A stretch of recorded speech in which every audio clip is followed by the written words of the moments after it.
Namaskar, Swaminiji. Namaskar. How are you? So nice of you to take the time. Yeah, very happy to be here and to have this conversation with you. I mean, how would you articulate the problem which we are facing in our daily lives? It is a very, very simple problem that Vedanta spots. It is so simple, we don't understand it. We live our lives not understanding the fundamental problem.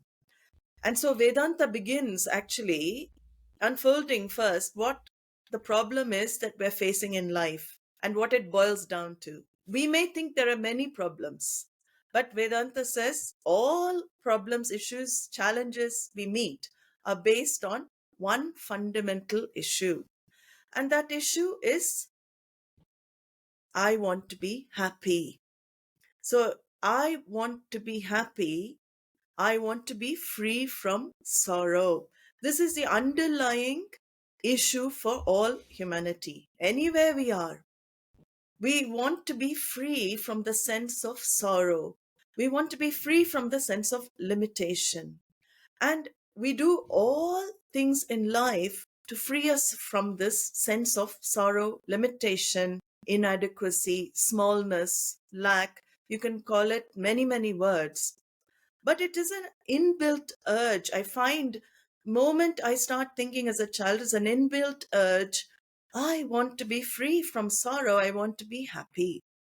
And this urge manifests in a fourfold attempt in our lives. And any action, activity we do, we can put under these fourfold headings. What are these? I aim to acquire something in my life, gain something I don't already possess. So it can be from any object like a car, a house, even a promotion, something I don't have right now in time and space. I make all efforts to try and gain that. Then I make efforts also in another way to retain something I already have. So I already have something. I already have a bank balance, but I want to maintain the bank balance. I want to grow the bank balance. I want to maintain something I already possess. So, first is acquisition. Second is retention of what I already have. There's also a third pursuit that we also do in our lives, which is avoiding something I don't want. So something like, I don't want to be in a war zone. I don't want to be affected by coronavirus. I want to avoid. You can see the whole Jagat avoided something they did not want. So why? So I aim to avoid what I don't want also in life. And many of my activities are based in avoidance of things. And the final pursuit, we say, is that we aim to get rid of something we already have, which is a cause of pain for us. So, simple thing like a headache, some illness, sometimes even our partner, very commonly these days, I have a partner, but I'm not no longer happy with that spouse or that partner. I don't want, so divorce. So I already have something, but it's become a source of pain for me. I want to get rid of it. So there is a fourfold attempt, Shastra says, in our lives to manifest this urge to be happy and to be free of sorrow. Acquisition of something away from me, retention of something with me already, avoidance of something which is causing me, which may cause me pain, or getting rid of something I already have, which is a source of pain. And every activity we do under four headings, and this is what Shastra calls samsara. A life of samsara is lived in doing these four things. And we do this constantly. Everything we do will be under this heading. We are spending our whole lives in this pursuit because I'm changing myself. I try and change myself, people in the world, situations in the world, manipulating everything external to feel happy and to feel free from sorrow. So, this is a very important point that Shastra points out. You seek to be complete through a process of change. You are not happy as you are now. So, you feel by becoming something, doing something, gaining something through relationships, partnerships, promotions, career, moving houses, many, many ways we do it. You think In these 4 attempts in life, you are going to be free of sorrow and you will be happy. And what we find in our life is that it doesn't work. We have been doing it for many, many years throughout our life, and it's not working. It is not giving permanent joy. So this is the fundamental problem that the scriptures actually point out. And these 4 attempts are actually put under 2 broad headings in Bhagavad Gita: Raga and dvesha, binding likes, binding dislikes. So, Swamiji, is there something, inherently wrong in these 4 pursuits, or what is wrong is in the way we approach these 4 pursuits? there is nothing wrong in the 4 pursuits, but it is understanding what I really want. So, as I said, it's the urge to be happy, the urge to be free from sorrow, which is a natural urge. See, we have inbuilt urges which are natural. We cannot avoid them. Like hunger is a natural urge. It is appeased through food. Thirst is a natural urge. It is appeased to drinking water or any other juice. In the same way, to be happy is a natural urge. Unfortunately, for the other urges, we find solutions external to ourselves. So Bhagavan, as in the creation, we have food and drink to satisfy those urges. And where is this solution for the urge for to be happy? We look for this externally. We look to satisfy this externally as we do with other natural urges. But what do we find? It does not fully satisfy us.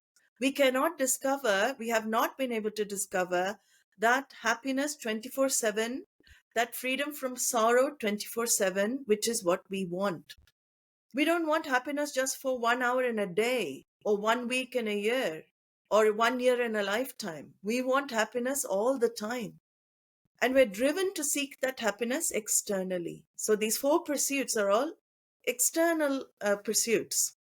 And this is where the Shastra comes and says, by changing things externally, by becoming something you don't find yourself to be now, by doing these attempts, you are not going to get what you really want in life. You are not going to fulfill that urge fully. You may do for a time, because we can't say these activities don't give us anything. Otherwise, we will not pursue those activities, right?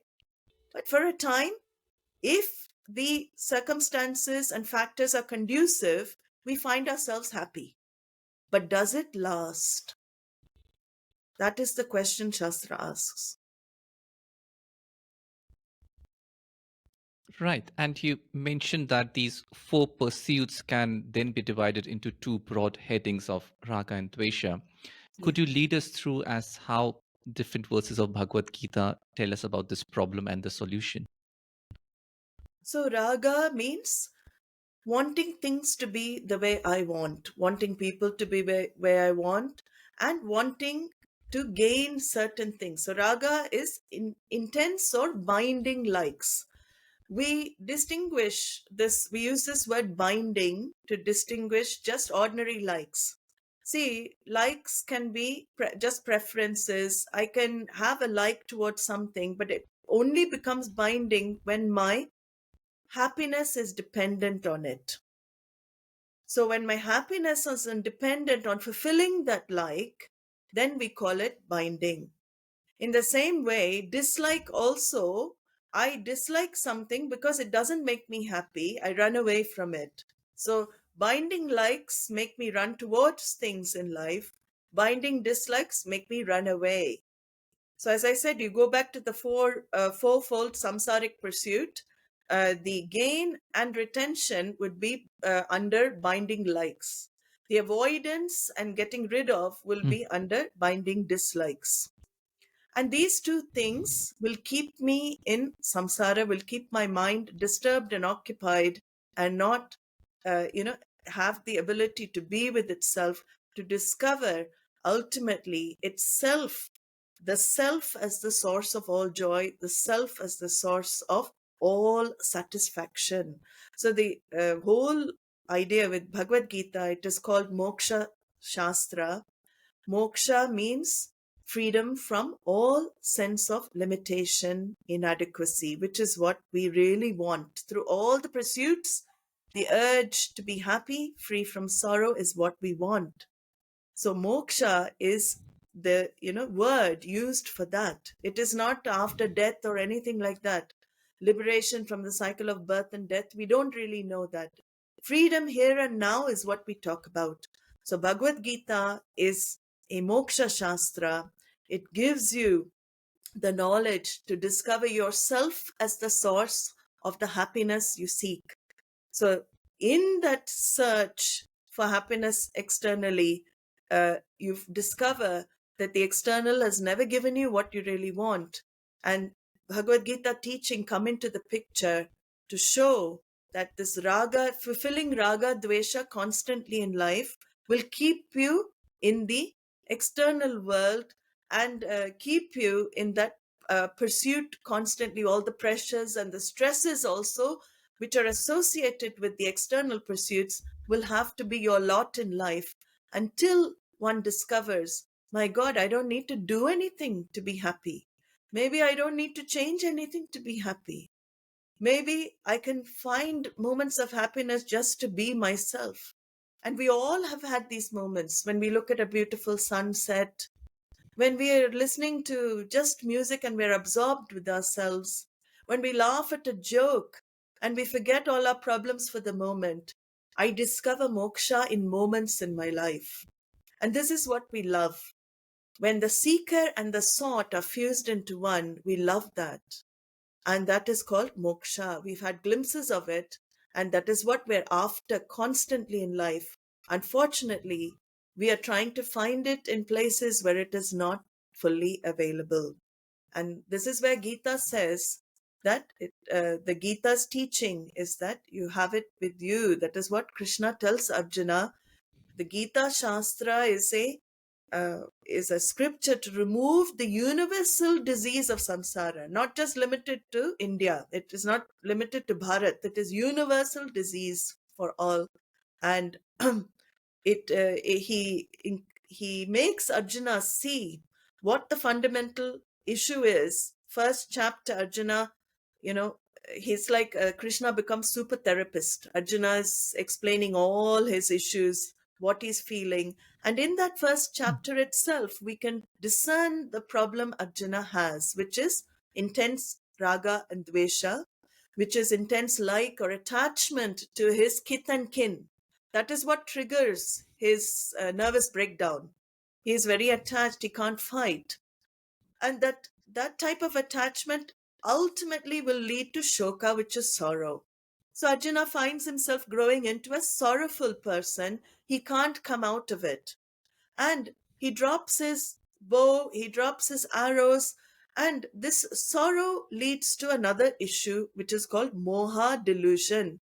If you look at the verses of the first chapter and a few of the verses of the second, we see Arjuna cannot think properly at all. His clarity of mind has gone for a toss. He's not able to make a clear decision. And the only way out in the helplessness Arjuna finds himself is in the beginning of the second chapter, where he tells Krishna, I don't know what to do anymore. I am so confused about dharma. What is the right thing to do as opposed to what is not correct to do? And he says, please accept me as your shishya, as your disciple. I don't have any other recourse. Only you can help me. Please teach me this way out of sorrow. So this is the Bhagavad Gita. In fact, Bhagavad Gita, there's a saying which says, Gita sugita kartavya kim anyehi shastrehi vistarehi. If you study the Gita well, what is the use of studying other texts? That means that Gita knowledge, those 700 verses of pure wisdom, are enough to live your life fully and also for discovering the ultimate truth of the self, which is the only way you can find release from all sorrow and the gain of limitlessness, which is your swarupa, your nature. So This is what Bhagavad Gita teaches humanity, not just Arjuna. In fact, Swamini, just to add, Swami Dayananda said very beautifully, in the Gita, you will find yourself, this self which is unknown but sought after. That's the self that is strangely missed and searched for, the self that you love to be, that self you are, you discover in Bhagavad Gita. Right. So, Swamiji, as I understand, you have selected some 11 verses which will lay out the landscape for the beginners, for people like us who are just at the beginning. So, could you lead us through them and walk us through the causes of the problem and the solution? Yeah. So, I mean, there are many verses in the Gita, and this does not do the whole text justice, but we are taking a few that may help explain this problem and the solution and what the Gita has to offer for modern now, relevant for our current times, which is very important because the study is not academic. It is not something that happened 5,000 years ago alone, and we're looking at something in history. The Gita is very relevant, especially in this modern day and age of all the stress and strains that we have. So the first verse I have chosen is from the second chapter, a very beautiful verse, 14th verse of second chapter. Bhagavan says, mātrāsparśāstu kauntēya śītōṣṇasukhaduḥkhadāḥ āgamāpāyinō.nityāstāṅstitikṣasva bharata. So he says, when you come into contact with, when your sense organs come into contact with this external world, it will give rise to pairs of opposites. So whether on the physical level, here he uses example of heat and cold. So heat and cold, shita, ushna, is actually, it stands for all pairs of opposites that you will have to face on the physical level. Okay, heat or cold. Then he gives pairs of opposites on the emotional, on the mental level as well. He says sukha and dukkha. So these exposure to these external worlds, pairs of opposites, will naturally give rise to experience of pain or pleasure in us. That is everybody's experience. Suppose it's very hot now, summer is coming in India, March, June, that type, extreme heat will start happening. Then this unpleasant, people may want to have some place where it's cool. And so it does give rise, some people may experience unhappiness because of the heat as well. So it does give this sukha and dukkha as well in the mind. And he says, here he gives a solution in the verse, but first let us see the issue. How do I don't have to worry about the one side of the coin, because usually we don't mind the sukha, we don't mind having pleasureful or pleasant experiences in life. Nobody complains about pleasant. Here he is also including pleasant, because both pairs of opposites, if I am attached to one, I will reject the other. So the whole idea is to become relatively equal to both. So how do I handle, the question is, how do I handle the unpleasant things in life? More than the pleasant, which you can deal with, how do I handle with the unpleasant? How do I deal with that which is constantly changing, never permanent? Can I control the changes in life? Is it under my control?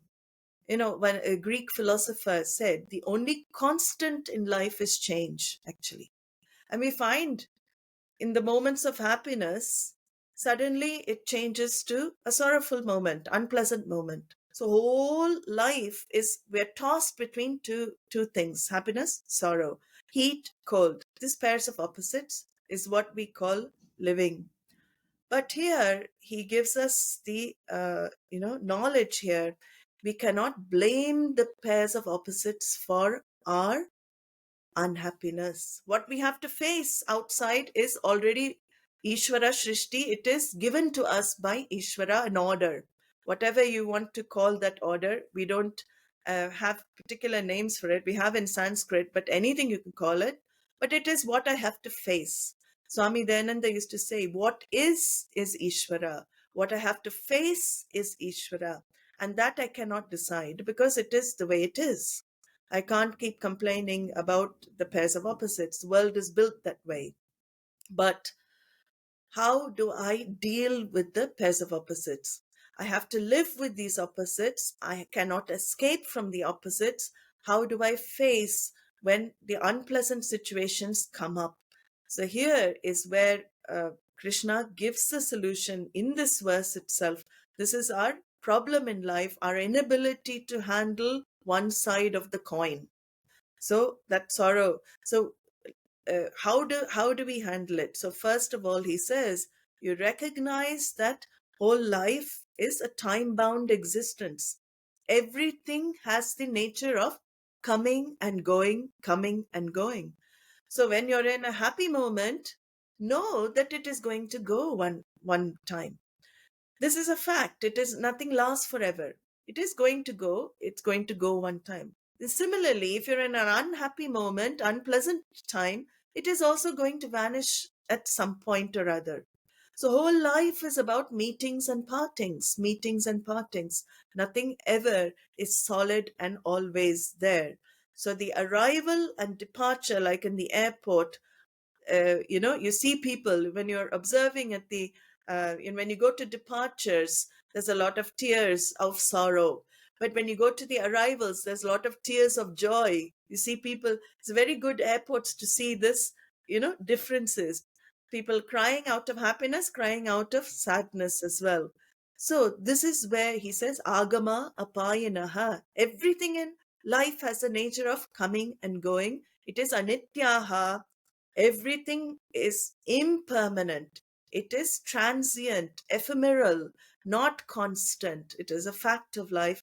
And what does he tell Krishna? What does he tell Arjuna? He says, āgamāpāyinō.nityāstāṅstitikṣasva. Endure the pairs of opposites.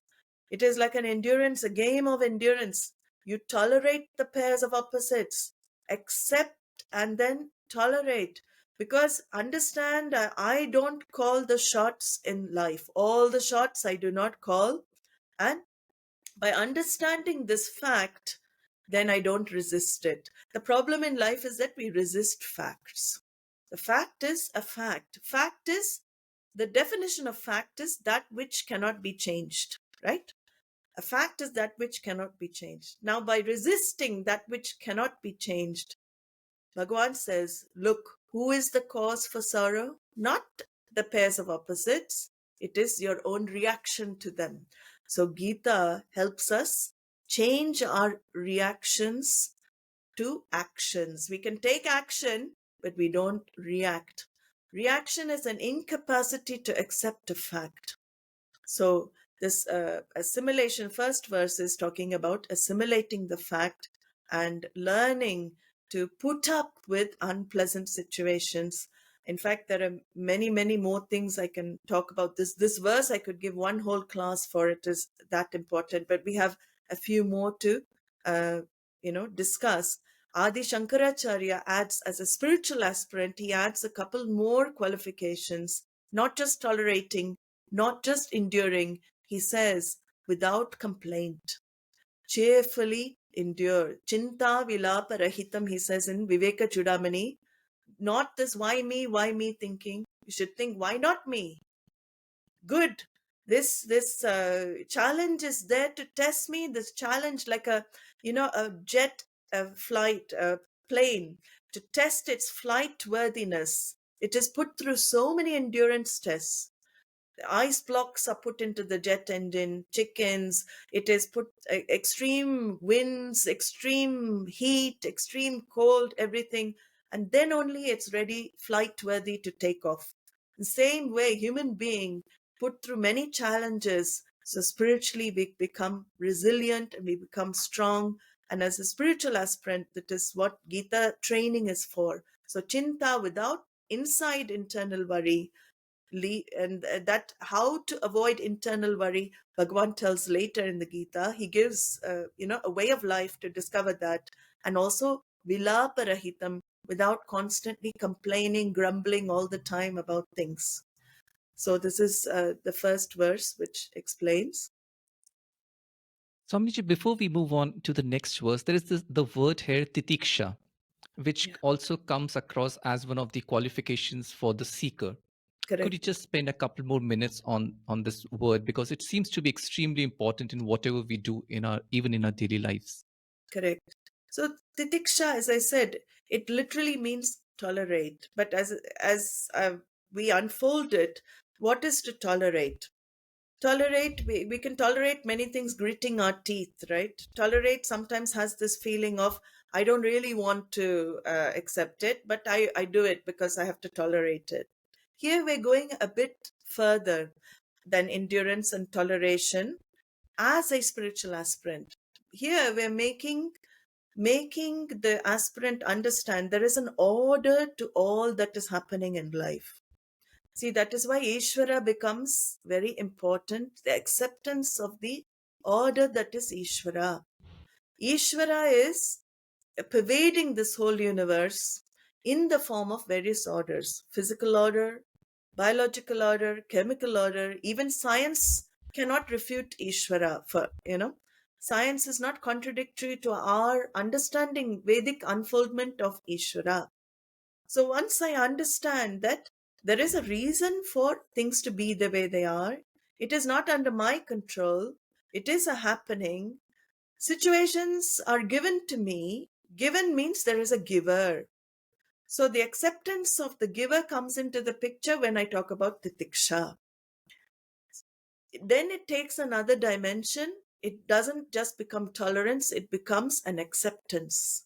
Acceptance grows from tolerance. And in spiritual life, acceptance is needed for growth, because I don't resist facts. Facts are what are manifesting in front of me in the order of Ishvara. I don't internalize the external situation. We can see that as titiksha as well. The internalization of external is what disturbs my mind. When I learn to be objective, which is again, Bhagavad Gita verses are to teach us objectivity. Bhagavan talks a lot about it. Rather than internalize and become very subjective, I, mine, all of this. Subjectivity is my own stuff. When I learn to look at things objectively, like this is the way things are, and this is this is the action I have to take in this situation. It is not that I become fatalist and just take everything. I can act, definitely. I have power. I have been given the gift of free will. So tolerating doesn't mean sitting and just accepting. If I can make a change, I make a change. But if I cannot change the situation, then I accept it's a fact and I don't resist it. This is called titiksha. Understood.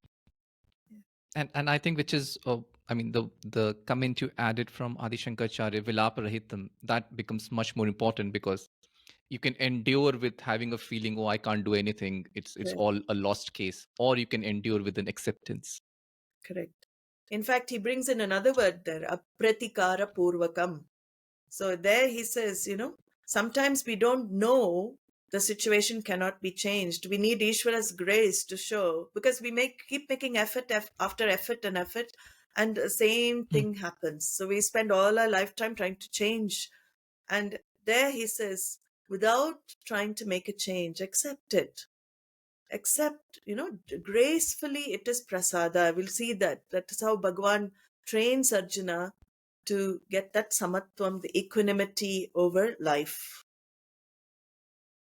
So there's a few verses, couple of verses I picked in the second chapter, 62 and 63. I'll just chant them and then we'll go over them.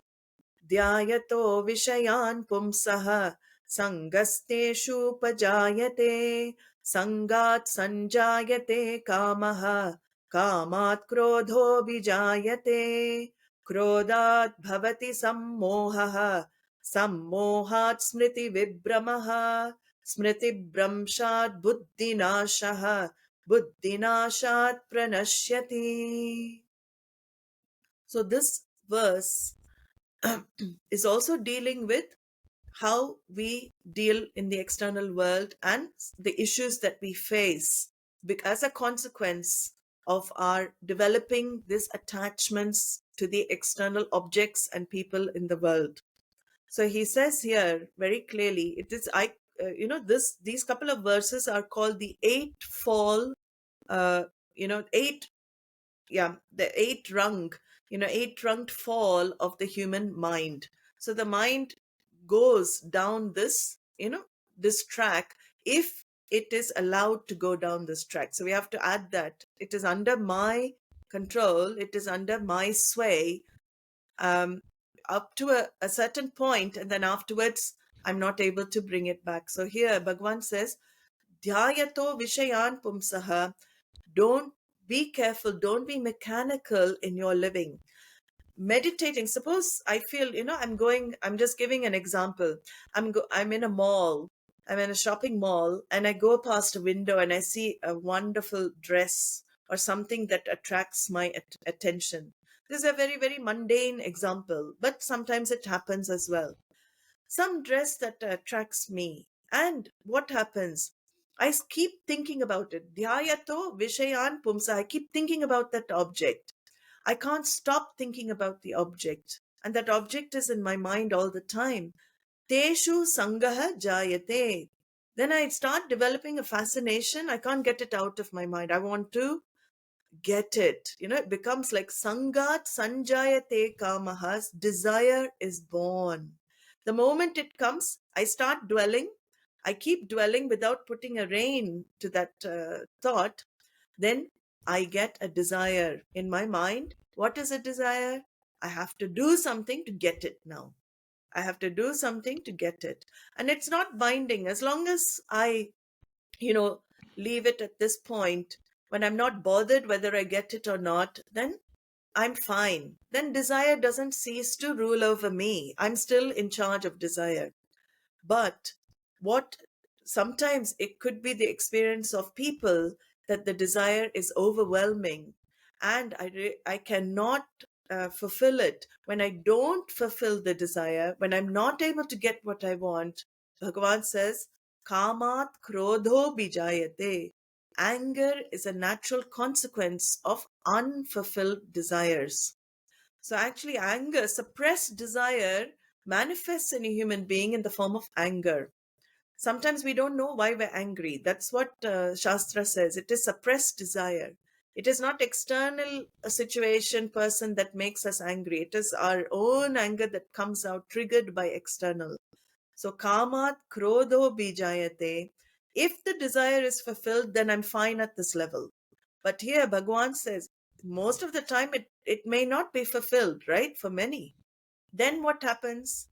Then any obstacle that comes in the form of my fulfilling my desire becomes a source of anger for me. An unneutralized anger, he says, krodat bhavati sammohaha. Anger leads to moha, leads to delusion. You can't think properly. We know ourselves, our own experience. In moments of anger, we say words we don't even mean. We say words, very hurtful things we can't take back, or we do things which are not based on our uh, sense of what is right and what is wrong. Right. So sammohaha, anger makes my mind deluded. And then Bhagavan says, once you get into that, sammohat smriti vibramaha, all the dharma that you have been taught, the value structure that you have, that you preach, we preach very well to others as well, right? Many times it is very easy to talk about the values and all of this, but to follow ourselves, we get lost. So now when anger it's a happening and it takes me over, I forget all my value structure, smriti vibramaha, my memory capacity is gone for a toss as well.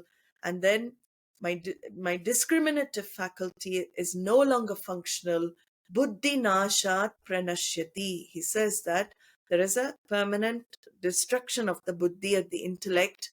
The human being is no longer a human being. Human being becomes as good as an animal, actually, because buddhi, The discriminative faculty is what differentiates us from animalistic lives. Animalistic means I just do what I want, I don't care what I do. It doesn't matter if I hurt or disturb anybody, I just want to get what I want. So here, this is called the ladder of fall, the ladder of human fall. And again, Gita addresses based on raga, dvesha. These are the things. When I'm very heavily attracted to something, attraction and repulsion, Bhagavan says throughout the Bhagavad Gita, these are the two enemies of the human mind. The attraction, intense attraction and repulsion is what disturbs us and keeps us away from our true nature in our life. So this is a couple of verses to address the issues that we face in life, Gita gives. Then another one I have chosen, I think 5th chapter, 22. Bhagavan says there, Yahi samsparshaja bhogaha dukkhayo evate adyantavantah kauntēya rateshu ramate buddhaha. See, again, he brings into the picture the contact with desirable objects, with the objects of the senses. And here he's asking the seeker, Arjuna, and all seekers to see the limitations of these objects, see the limitations of fulfilling these desires.